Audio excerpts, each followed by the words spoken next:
Hi, welcome to my channel. My name is Gift and you're welcome to Gift and Couture. So in today's tutorial, I want to show you how I made this jacket and trouser that you're seeing.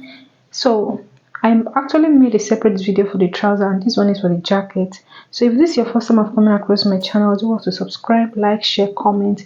The only difference between what you saw and this one is just the sleeves. Let's get started. The first thing you're going to do, you're going to go ahead and measure 5 inches, which is going to be used as our neck collar. All right, you can measure 5 to 6 inches, it's okay. So from there you're going to go to the center and measure like 4 to 5 inches, but because the lapel of this jacket is not that wide, so I use 4. Next is to go ahead and measure your shoulder divided by 2. Whatever you have, you marked it there.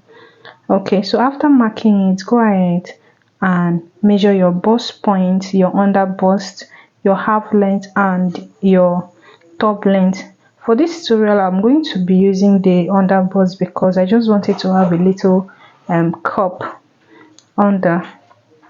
And for my half length, which is 17.5, this is that 17.5 is just for the front.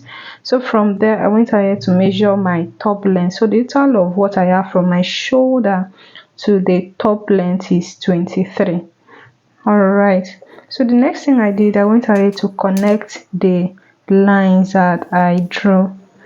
So after I was done, I went ahead to label it, the bust point, the under bust, the half length or full front length, and the top length. All right, so after that I went to the shoulder slant and measure 1.5, and from there I marked the neck width, which is 3.5.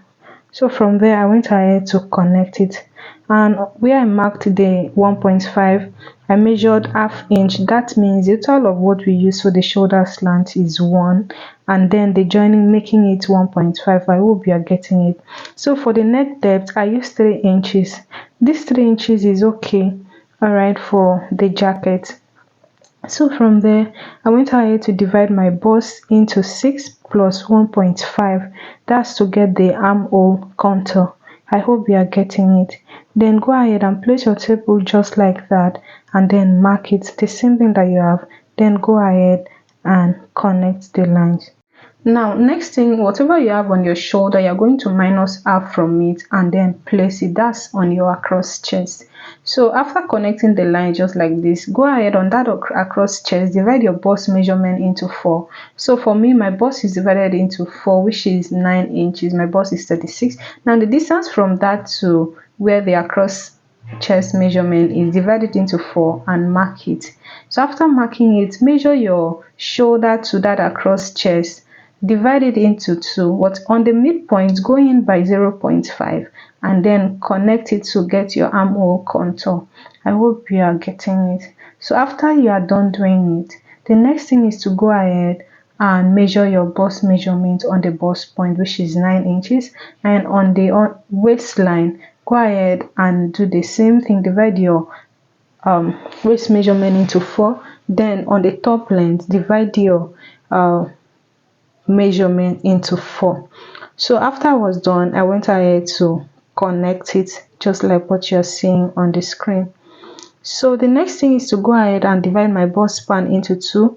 That's on my bust point, my waistline, and the top line. My bust span is 7.8 divided into 2, you have 3.7. so the distance from where to that side, whatever you have, we divide it by 3. So I'll go ahead and mark 0.5 there by this side and share the remaining 1. So this measurement differs depending on your body type or your body measurement. So for me, I mark 0.7 there on the bust pant measurement, and then I went ahead to connect the darts just like what you're seeing on the screen. So on this side too, I went ahead to connect the side dart. Okay, so next thing is to go to the under bust. Like I said, I wanted to have a little curve under bust. So next thing is to measure my under bust measurement from the middle, from the center. I went ahead to cross check my under bust measurement and it was kind of excess. The difference I had was just like 0.8. that 0.8 is what I shared on both sides just to get that little curve. I hope you are getting it. You can see the curve is not that much. So after I was done, I went ahead to connect it.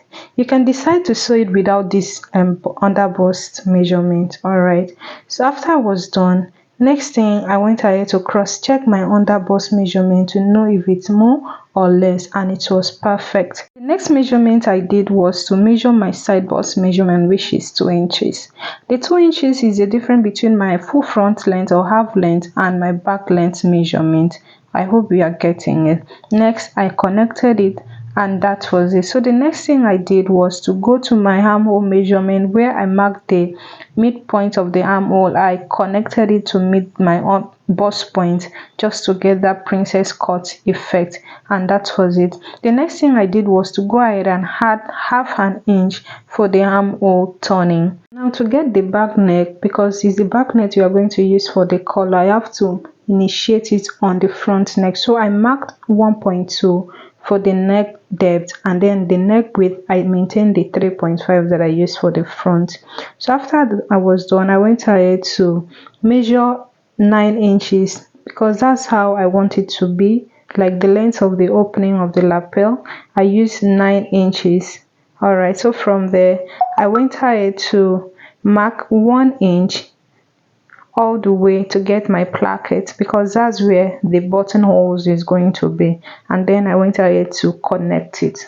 So after I connected it, I went ahead to connect the neck just like as if it's V.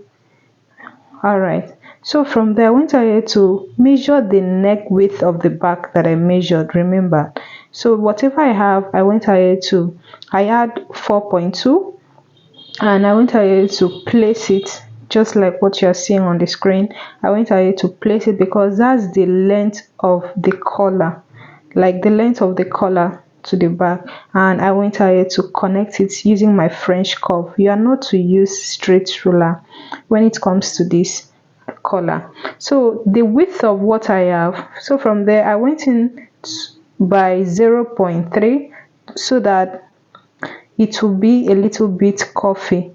So now the width of the collar that I use is 3 inches. So from there I went ahead to mark 3 inches all the way to where the lapel is, to where the placket is rather, even like before the placket, and I went ahead to connect it just like what you are seeing on the screen. So just like what you are seeing on the screen, after I was done, I went ahead to connect the neck just like what you are seeing. So next thing is to go in by 1.5 inches. Now this 1.5 inches is not standardized, all right, and the upper part I went in by 1.5 inches as well. I hope you are getting it. It depends on how the style of the collar, I mean the jacket is. All right, so now I'll go ahead and connect it slantly just like what you're seeing on the screen. You know, there are some collars that the lapel will be tiny, so when you are done learning this, you can as well be able to predict how you want your own to be. I don't know if you are getting it. So now this is how the style is. Just go ahead and cut it slantly, and then for the shoulder, I didn't know that place was not recording. I went ahead to connect it and then went ahead to cut the lapel out. Now you are going to cut the collar out just like what you are seeing on the screen, and then make sure you notch it, and even on the body as well, make sure you notch where the neck collar stops, and then go ahead and cut your bodice out. So before cutting it out, you are going to go ahead and add your seam allowance depending on how you want it. So for me, I added 1.5 seam allowance, so you can decide to add 1, but 1 to 1.5 it's okay. There's no need of putting like 3 inches or 2. All right, so next thing I did, I went ahead to fold the lapel just like what you are seeing on the screen to know how the shape is going to look like, and what I saw was good. All right, the next thing I did was to go ahead and cut the paper out. Before cutting it, I went ahead to add my seam allowance and then cut it out. You can see how it looks. So next thing is to go ahead and remove the dart. So I'll go ahead and remove the dart. Removing the dart, next thing is to close our side dart. So for my side dart, I went ahead to slash it just like what you are seeing on the screen and use the lower part to close it. And I'll go ahead to use my masking tape to close it just like what you are seeing on the screen. You can see we've closed our dart now. The next thing is to go ahead and cut out the dart properly. So after you are done, it should look like this. Though on the bust point area the side has reduced, but don't worry, you can always add to that when you are done cutting, when you want to cut the fabric. So we went to the back and measured the top line, which is 1 inch. So from there I went ahead to measure my bust point, my half length and the top length, remember. Alright, so after I was done doing that, I went ahead to connect the lines, and that was it. And if you are yet to subscribe to my channel, please do want to subscribe so that YouTube can push these videos to more viewers. Alright, so thank you for doing so. Next thing is to go ahead and connect the lines just like what you are seeing on the screen. And after I was done connecting the lines, I went to the shoulder, I went to the top line and divide my shoulder into two. So after that I went down by 1.5 just like the way I did for the front, and then connect it. Remember we used 3.5 for the neck and the neck width, so I measured the 3.5, and after that I went down by 1.2 that we used to get the collar, remember, and I went ahead to cross check the measurement before doing that. That's 1.2 and that's it. Next thing is to go ahead and place it, then connect the neck. So after I was done doing that, I went ahead to connect the shoulder slant together just like what you're seeing on the screen. Now I went up by half an inch to mark the half an inch for the shoulder joining. So just like the way we did, divide your bust by 6, and whatever you have, add 1.5 to it to get the length of your armhole, and that's it. So I went ahead to measure my across back. So on that across back measurement, you are going to measure your bust. Now whatever measurement you have on the shoulder back, bring it down to the across back, all right, and then mark it. So after you are done marking it, go ahead and connect the lines. So on that across back measurement, the distance between your bust to that across back measurement, whatever you have, you divide it by 2. Remember for the front you divide it by 4, and then go ahead and connect it. So after you are done doing that, the next thing is to go to your bust point, divide your bust point into 4, your bust into 4, and then on the back of the half length, remember the half length is 15.5, go in by 0.5 just to avoid zip bulging or the back to be bulging, all right, even though we are not putting zip here. So from there, that means that half an inch is out. Go ahead and measure your bust span just like what you are seeing on the screen. My bust span, I marked it on the bust point, the half length and the top line. I hope you are getting it.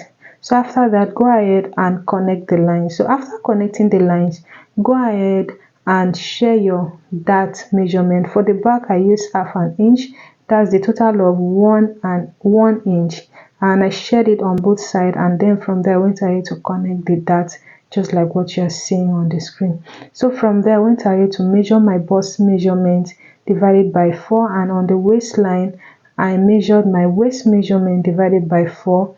The first thing I did was to mark it minus the half inch that I removed from the back, and then mark it, add the dart that I used for on the bust span measurement, and then add that one to it, and then mark it. You have to do this to avoid zip bulging or shortage of measurement.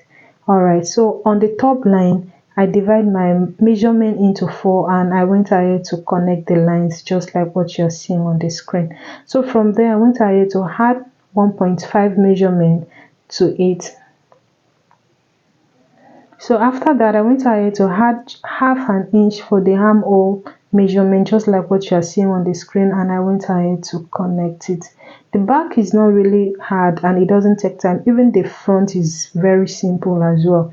Next thing is to go ahead and cut it. So from there I went ahead to place the front to get the same princess start measurement, and from there I went ahead to connect it using my French curve, and from there I went ahead to cut the pattern out. Comment in the comment section and let me know how you see this tutorial.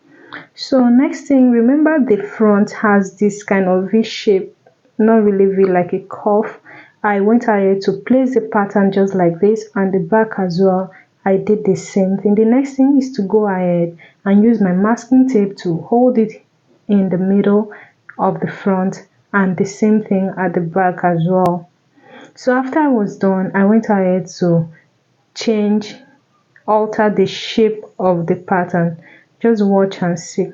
So for the center front, I went up by 3 inches and then connect it. So it depends on you. If you want your one to be kind of higher than this, you can do the same thing as well. And on the side, the same measurement I use for the front, I use it on the side as well.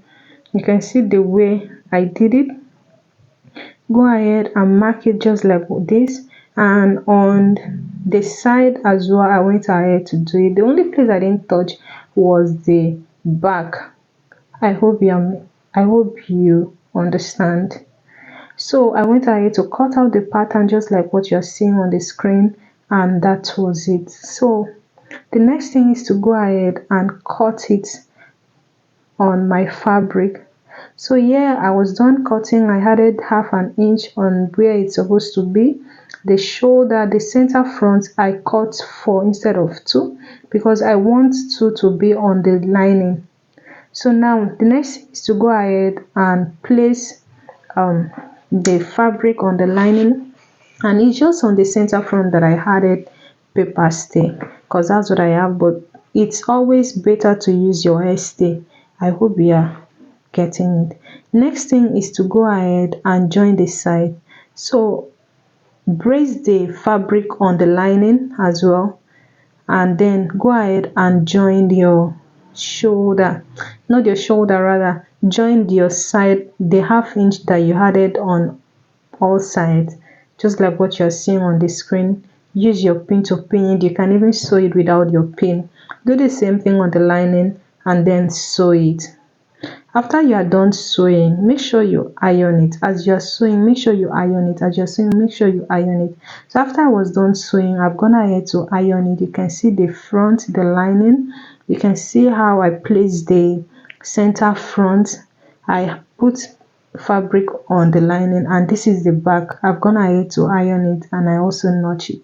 For the collar to sit properly on your neck, you have to extend it by 0.7 or 1 inch. Alright, so next thing is to go ahead and add extra pattern paper and then connect it just like what you're seeing on the screen, and then go ahead and cut it. This will allow your collar to relax properly. So from there I went ahead to join it and then put paper stay on one side, and the other side there is no paper stay. So the next thing is to go ahead and turn it and then brace this other side. So yeah, I've gone ahead to do the same thing, and then I'll go ahead and turn it just like what you're seeing on the screen. So after I'm done turning, I'll go ahead and notch the center, and then I'll go ahead and put my pattern paper on the fabric just like what you're seeing. Remember where we notch. Then from there I'll go to the middle like the back and place the collar just like this, and then go ahead and sew it. So after I was done doing that, I went ahead to iron it. Now it's time for me to turn the lining.